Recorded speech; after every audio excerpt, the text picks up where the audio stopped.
An old darkness can be the deadliest of poisons, soaking up shadows unbroken by purifying daylight, mixing with the silence of unseen eyes, and filling up with fears that cannot abide the light. It was just such a darkness that spilled from behind the morgue door, proving my sister's words correct for the second time. The toxic gloom drowned out my silence and entered the pores of my body, leaking into the secret spaces of my mind, flooding horrible memories out of their hidey holes, causing them to crush themselves against the bars of their cages.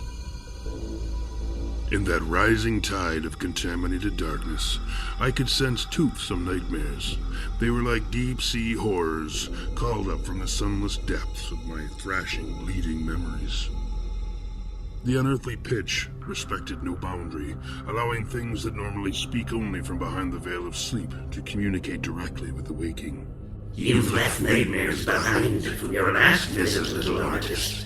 They've grown enormous and terrible in your absence, and they would just love to see you again. Something immediately began pushing into my mind. At the same time, a physical presence drew close to me, reaching out. Despite my best efforts, I began to fall beneath the onslaught of invading dreams. Yet, just before I had completely relented, my father stepped in front of me.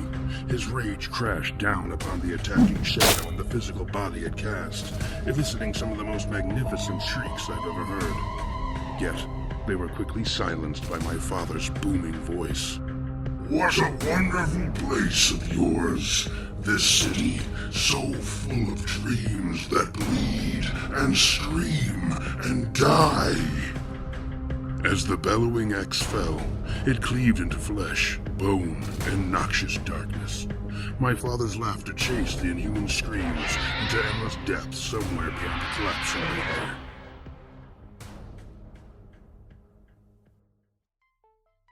With the gloom destroyed, I could see clearly the most conspicuous contents of the room. The sundered body of one of the quartet of women. She had the expressionless eyes of a bird. Her mouth outlined her last cracked breath, not an unholy wail that rattles bones and lashes shadows into frenzy. Of course, she had died long before I'd even entered the room, and had been unceremoniously stuffed into a body bag. It was not her that had absorbed my father's fury, but that which she had carried. The woman's womb was filled with something gigantic and inhuman. Her lower torso was so incredibly bloated that it had burst the plastic confines of the body bag. The corpse of the unborn thing inside her was a dark art piece of hideous departures from human anatomy, and was pushed so tightly against the woman's skin that the finest details of the being could be seen quite clearly. The creature was easily the size of a small bear. One of its claws extended out toward me, stretching flesh far beyond its normal limits. Most noteworthy was the creature's man-trap of a mouth, a cavernous maw filled with serrated, dimly glowing hooks. It was frozen around the last otherworldly note of a scream no human vocal cords could produce. Within seconds, the thing pent tightly behind dead flesh disappeared, leaving behind what looked like an emptied, bloodied sack, made from so much baggy skin.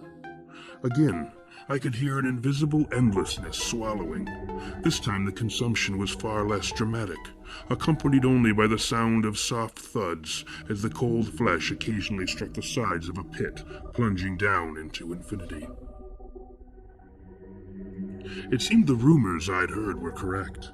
When caught sleeping in New Victoria, men were stolen away by their nightmares, while women gave physical birth to them.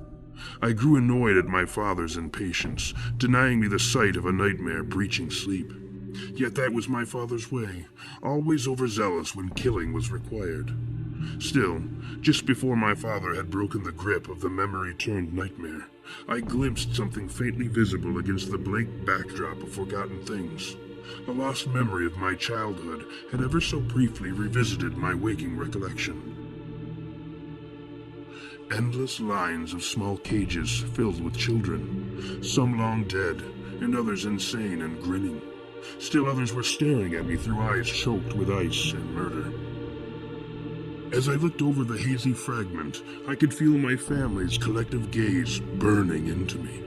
So I gently set the memory down and watched it sink into oblivion.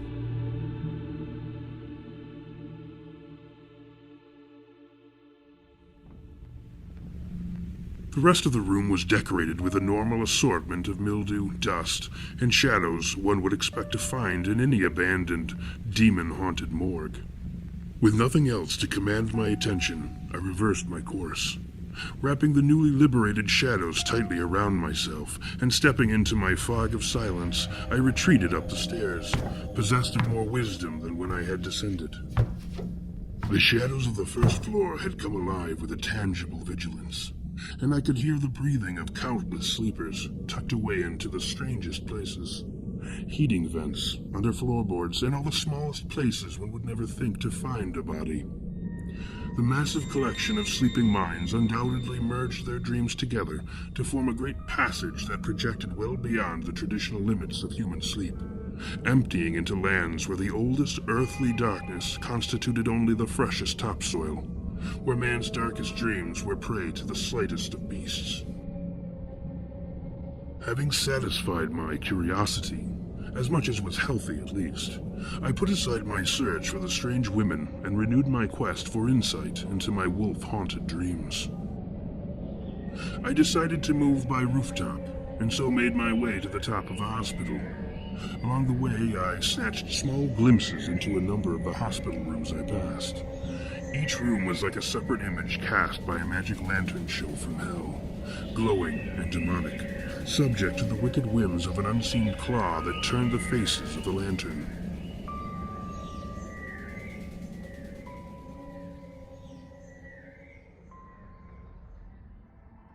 As I neared the top of the building, I foolishly loosed a smile, causing my sisters to erupt into terrifying laughter.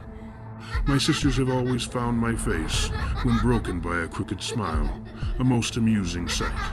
No doubt inspired by my sister's insistent laughter, a pounding rhythm of heavy feet began to shake the floor beneath me as something closed upon me from behind.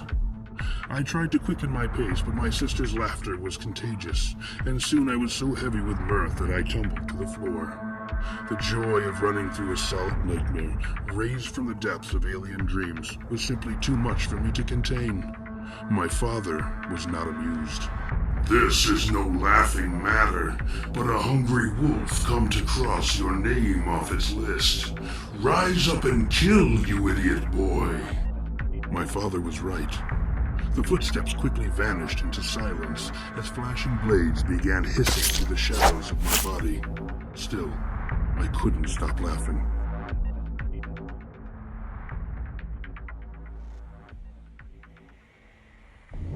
My fist exploded across lips and teeth, ruining all, sending their owner soaring into a wall. You see, I was designed to be a monster among men, with strength second to none. Even without my family, I am capable of imparting that dark lesson which is always destroyed in the learning. This fact doesn't stop my family from testing my mettle from time to time. But on this occasion, my family was content to stand back and watch as the wolf and I came together in a tempest of fists and knives. I rather admired this killer, following me as he had into a city far deadlier than his quarry, stalking me through the halls of a nightmare-haunted hospital. I almost thanked him for joining me, but my name was blazing across his murder list, and he would only stop after my death or his own. Unfortunately for him, my death wasn't a feat he could manage, even in a city where dreams have the preternatural tendency to come true. I caught the killer by his forearms and squeezed. His ulna and radii snapped like dry twigs, and his knives fell from his vacant hands. The wolf was unfazed, however, somehow breaking free and thrusting his heavily booted foot squarely into my face. Yet my body was chiseled from unfiltered purpose, and blows from even the greatest beast would not immediately prevail against it. Suddenly the wolf wrapped his shattered arms around my midsection, and in a display of exhilarating desperation and strength, lifted me into the air and smashed us both through the nearby window. A cool wind, the bottomless night, the weightless blood and glass that caught the moonlight, the raging wolf himself, gifts, all. Our long descent ended violently atop a large rooftop, Debris and blood rained down around us, the fallout from a beautiful dream. I rose to my feet, but the poor wolf would never rise again. The sight cut me deeper than his knife ever had. Finally, I stopped laughing.